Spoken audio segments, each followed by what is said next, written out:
WooJu and MeRi finally scored one, in Would You Marry Me? With HanGu's treachery exposed and dealt with, you'd think MeRi and WooJu would finally have their time, but that's not the case, as the scoundrel WooJu rears his head. Viewers thought they'd seen the last of MeRi's ex, after WooJu put him in his place, but that's also not the case. Meanwhile, with the chairwoman's collapse, WooJu finally paid attention to the company, inadvertently solving his parents' murders. HanGu's karma was 25 years in the making.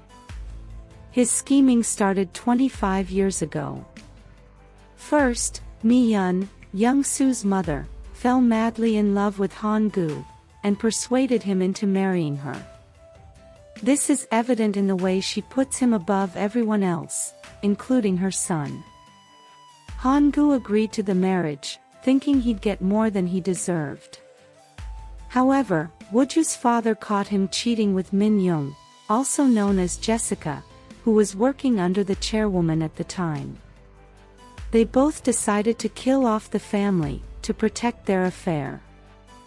Min-young became HanGu's hit woman, as she carried out the murder herself. However, HanGu has always been all about himself, and no one else. He must have thought that eliminating the family would make him an easy successor to the company. But then, WooJu had survived, and his grandmother decided to hold the CEO position until he was of age. This must have foiled HanGu's plans, and he started plotting how to steal the company from right under them. Meanwhile, their role in the murders of WooJu's parents became a binding bond between HanGu and Min-young. Many years later, Young-soo discovered his father's infidelity. This was why he asked his mother to trust him, rather than his father, her husband. Young-soo had hoped that after the conclusion of the expansion into the US, his father would stop the affair, and focus on his mother, unaware that his father had a whole other family there. HanGu didn't love either of the women, but saw them as a tool to achieve his goal. Who noticed his side-eye glance at Min-young, after he showed her the divorce papers? Looks like he had sinister plans for her. Meanwhile, how come he didn't find it odd that his son, Henry, wasn't in the house or with his favorite doll, when he visited the house? Min-young had already confessed to WooJu and the police, and they wanted HanGu to reveal himself. HanGu helped them to find the evidence against him. Despite being caught by WooJu, he becomes cocky, and gloats about there being no evidence against him. However, the police were outside listening and waiting to apprehend him. The look of surprise on his face is unmistakable. He finally has his day in court, facing the law for all the atrocities he'd committed. Mi-yeon had loved him completely, but is shattered to learn of his betrayal. She had been careless with her words, when she thought WooJu was behind his parents' deaths.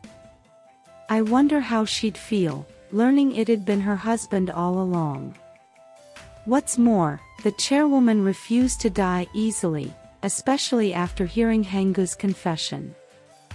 This must be why she clung to life. She can be seen finally awake in the preview for the next episode. She must be proud of her grandsons and MeRi, who had managed to save the company, when she was unconscious. With this victory, WooJu has solidified his position as her successor.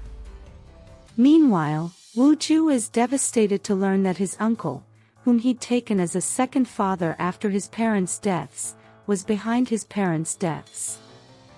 MeRi is right there by his side. MeRi gets excited upon hearing of the chairwoman's recovery and the invitation. The chairwoman figured out MeRi's relationship with her grandson, during the 80th anniversary. WooJu and MeRi had planned to come clean about the house and marriage sham, so that she wouldn't hear it from somewhere else.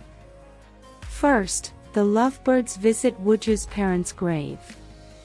WooJu can finally see them without feeling guilty for their deaths. After that, they visit Songyun, in a quest to relinquish the house that MeRi had won in the raffle.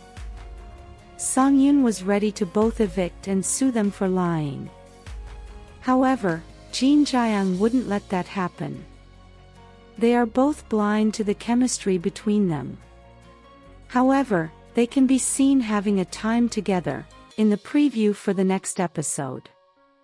Songyun is gradually softening toward Jin Jiang.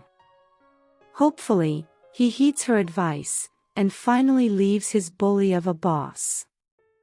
Meanwhile, it seems like he'll ask them to keep the house, as WooJu and MeRi can be seen still playing house, in the preview for the next episode. With the chairwoman's blessings, their love and romance blossom like the sun. However, the scoundrel WooJu has other plans. He easily let Jenny go, when she put an end to their relationship, but he can't seem to let MeRi go. This is not out of love but from a place of entitlement and selfishness. He can't believe that MeRi, who once worshipped him, has moved on. Not just moved on, but found someone better. If he can't have her, he'd ruin her relationship with WooJu, so they'd be miserable together. First, his mother and sister visit the chairwoman, disclosing MeRi's past to her. MeRi failed to submit the divorce papers because of the house, so she's literally still married to the scoundrel. However, after WooJu's last visit and threats, as well as her confession to the chairwoman and Songyun, she finally submitted the divorce papers, hopefully. The chairwoman pays neither mother nor daughter any attention, as she's already aware of MeRi's situation. This leads to a showdown between the two families, as MeRi's mother and sister finally get their day. Seeing as nothing worked, and MeRi happily in WooJu's arms, the scoundrel decides to hold a press conference. Who can hardly wait to see how he'll be put in his place once again. On a scale of 1 to 10, how would you rate this drama? Let us know your thoughts in the comments section below. If you enjoyed this content, please give it a thumbs up, share it, subscribe, and turn on your notification bell for all things wonderfully K-drama. Thanks for watching, bye.